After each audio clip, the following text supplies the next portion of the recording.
I think a couple weeks ago you told the family about a story where um, the lady, her husband died or something, and her neighbor was helping her. Can you tell that story? Uh, yeah,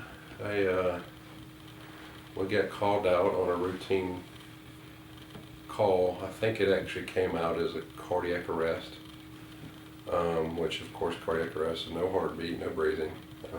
It's actually a person, you're dead. That's what a cardiac arrest basically is. So we got called out, and we get those, several times a week at least. We responded like normal, got on scene.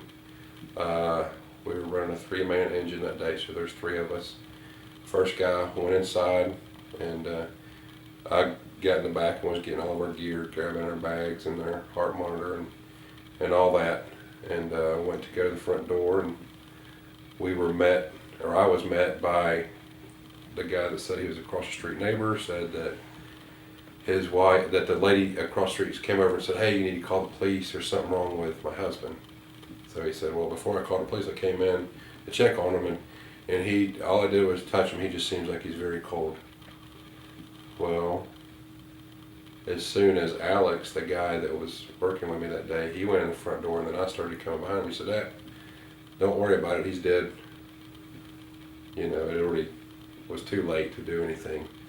And he said, "He's dead, and he just looked at me and just made that motion with his finger to his head like he shot himself.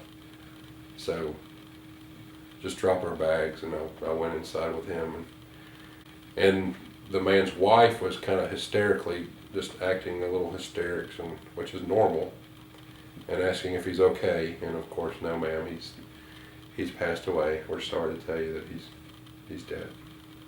And which she goes into the kitchen and she's crying, and me and Alex are the only ones in there at the time, and we're looking at the man, and he did sure enough have a bullet hole to the head and exit wound on the other side. And we didn't think much about it. We were in several suicides before.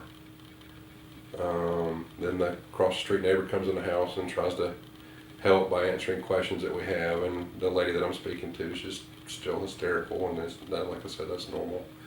Police get there a few minutes after us, and come in, and we're talking to them, and the only thing that doesn't seem right is that we have a dead body with a bullet hole, and we just assume that he shot himself. Well, when we started investigating a little further, we couldn't find the gun, which was odd, because when you shoot yourself in the head, you don't have time to throw the gun somewhere or anything, you're dead, So, to make a long story short, we never found the gun.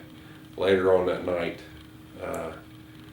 running another call, police were on that other call, and we were talking to them about the first call, and they said that they actually found the gun in the neighbor's backyard, which was kind of impossible. If you committed suicide, how did you go throw the gun in the neighbor's backyard?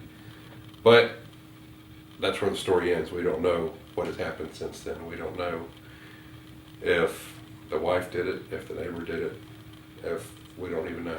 Our imagination runs wild with that story.